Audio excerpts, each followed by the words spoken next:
دوستوں، دنیا میں بے شمار شخصیات گزری، لیکن چند ہی ایسی تھیں جن کا نام آج تک یاد رکھا جاتا ہے۔ ان سب میں سے ایک نام سقراط کا بھی ہے۔ سقراط کا نام آج بھی دنیا کے عظیم ترین فلسفی میں شمار ہوتا ہے۔ اس شخص کے تصورات دوسرے لوگوں سے کافی منفرد اور مختلف تھے، جس میں ایک تصور جمہوریت کے حوالے سے بھی ہے۔ آج کی دنیا میں اور خاص طور پر ہمارے ملک پاکستان میں جمہوریت کو بہت ہائی ریٹ کیا جاتا ہے، لیکن سقراط کے خیالات جمہوریت کے حوالے سے کافی منفی تھے۔ سقراط کے شاگرد پلیٹو اپنی کتاب میں لکھتے ہیں کہ جب ان کی گفتگو کا رخ جمہوری نظام کی جانب مڑا تو سقراط نے اس تصور کے حوالے سے کئی خامیاں بیان کیں۔ انہوں نے مثال دیتے ہوئے معاشرے کا موازنہ ایک کشتی سے کیا اور پوچھا کہ سوچئے اس کشتی میں آپ کسی سفر پر جا رہے ہوں تو آپ اس کشتی کا انچارج کس شخص کو منتخب کرو گے؟ کسی بھی ایرے گیرے کو یا پھر اس شخص کو جسے اس بارے میں دوسرے لوگوں کی نسبت زیادہ علم ہو؟ جواب ملا، ظاہر ہے اسی شخص کو منتخب کیا جائے گا جو زیادہ علم رکھتا ہو۔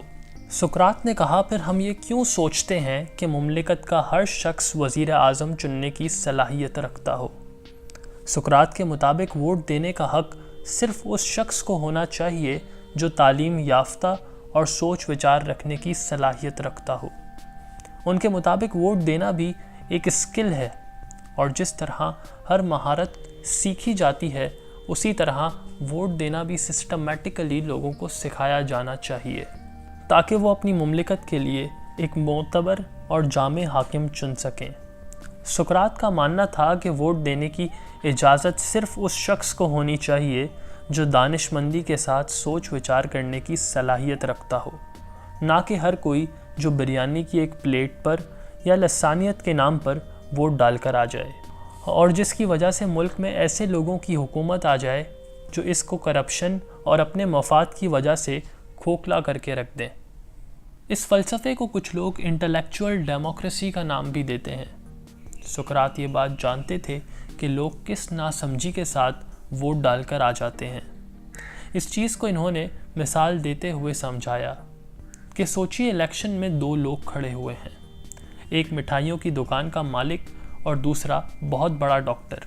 انتخابی مہم ہوتی ہے، مٹھائیوں کی دکان کا مالک تقریر کرتے ہوئے فرماتا ہے کہ کیا تم ایسے شخص کو ووٹ دو گے جو انجیکشن کے ذریعے تمہیں تکلیف پہنچاتا ہو، کڑوی دوائیں کھلاتا ہو اور میٹھا کھانے سے بھی روکتا ہو؟